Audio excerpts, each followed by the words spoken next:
Webala kwekumira ku The Buzz UG muganda wange kyokola kyamaanyi tusima nnyo.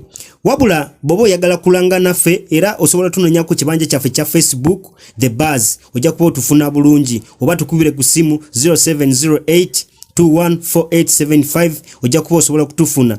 Naye ate waliwo ba blogger oba ba influencer abavuddeyo kuba wali Nigeria bagamba nti babanja omuyimbi Karo Kasita nusu $1,000.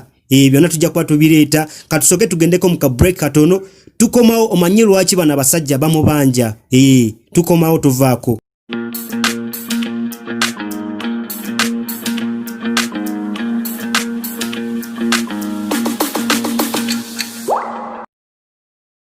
Kulikayo muka break yako muganda wange webale kubango kyekumide ku The Buzz UG.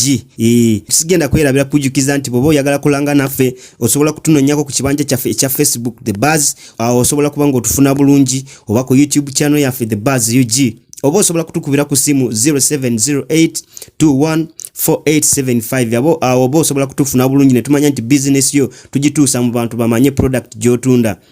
Era sigenda kweraba kujukiza nti akafoko ka awokuwumulira ye SS Hotel esangibwa wali Makerere mu Kikoni. Baina services nungi oba oyagala kulya kamera akalungi baina restaurant emmere yabwe nungi baina buffet baina ba chef abafumba emmere eyo buli kika baina swimming pool baina ebala oba oyagala kunywa kabia ngo owumuddemu ngo oli wali okakanye ye SS Hotel baina screens zinenene gagadde oba oyagala kulaba ku Premier League omanyi nti kati tuli mu season ey'omupiira esobola banonyako ebisale byabwe si bingi nogenda ne weerabirako baina conference halls bobo oyagala kukola ka meeting oba ka birthday party genda wali ku SS Hotel woka.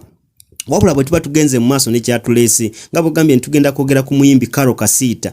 Karo Kasita yomu ku bayimbi kati saa zino bwe tutunulidde abayimbi abagezako kukola nnyo.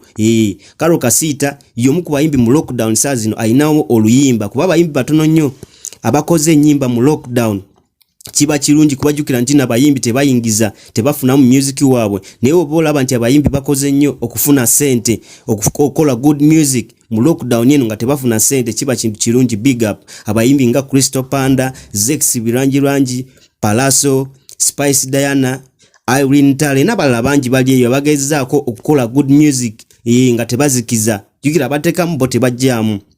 Wabula tuwadde tuliawo ba influencer oba promoter okuva wali Nigeria bavudde ne bagamba nti Karo Kasita ne timu ye batulako ne bagamba nti bagenda ku promoting oluyimba lwe olwa Balance internationally bagenda kumanya nti luno oluyimba luli ku Nigerian Twitter trend table ne bakanya ku sente nga ino kubasasula nusu $1,000.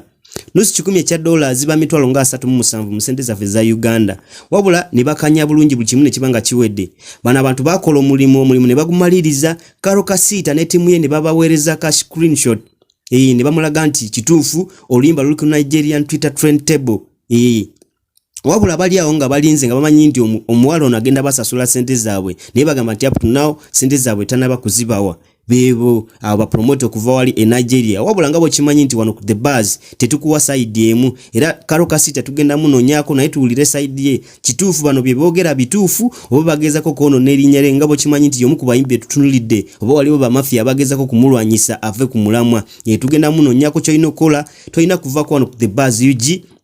Ate teweerabira nti no akafukali kamu kokka okuwumulira ku SS Hotel buli kimu kyoyagala ogenda kisangaawo ku SS Hotel esangibwa wali Makerere mu Kikoni.